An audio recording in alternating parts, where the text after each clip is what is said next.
everybody. It's hard to think back over a year ago when we were first talking about this pre-pandemic that our biggest thing that we were going to do was going to be to adopt a new curriculum.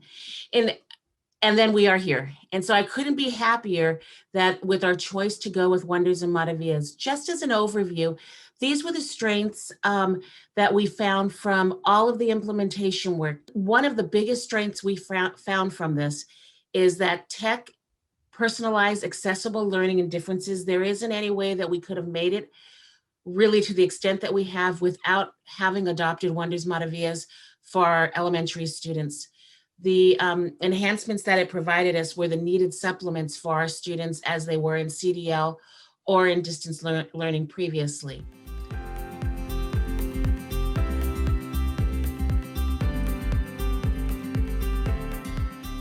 Hi everyone, my name is Juana Luna. I work at Eastwood Elementary. I teach first grade this year, but I also piloted the second grade Wonders curriculum last year and Wonders and Maravillas curriculum. It's very easy to move between grade levels because the layout of the digital platform for teachers and students looks very, very similar. So for example, here's our Spanish one. It gives you all the daily lesson plans over here, your resources for the teacher, any printables, and then the games that are tied to the lessons that you're using for the week.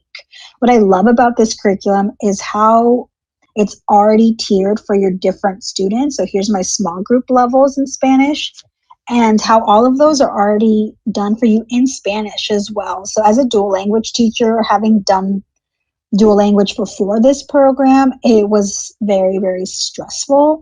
Whereas now I already know what I'm going to be focusing on with my students in Spanish grammar, how we're going to talk about the differences between English and Spanish. So for example, here's a teacher format on how it would look like for a teacher. So it would give you what to say to your students, and now I just have to worry about how to make that work for my students and my families instead of like, what am I going to work on this week? Like I said, everything is already tiered for your students also. So here's the 3 different levels, what you're working on with your kids.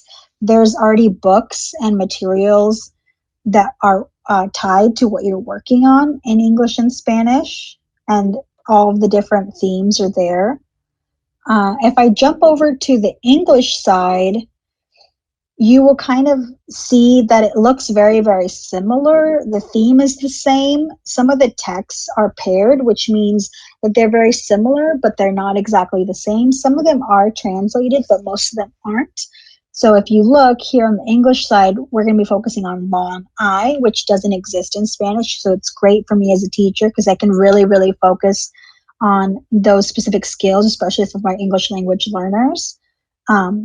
And again, it looks very similar, but the content is different. So it's very easy to use once you get the hang of it. And if you notice, the games look the same, but they're actually focusing on the long I sound and the things that we're talking about in English class. So for me, when I teach English, I can focus on those specific skills and assign these games. And when I teach Spanish, I can focus on those Spanish skills and assign those games also. The digital platform is super easy for my students to use. And for my English learners, they just hear it in Spanish and they kind of get the format of the games and then know what to do in the English side. And same thing for my speakers who are learning Spanish, right? As they play the English games and then they say, oh, I kind of know how to play these games.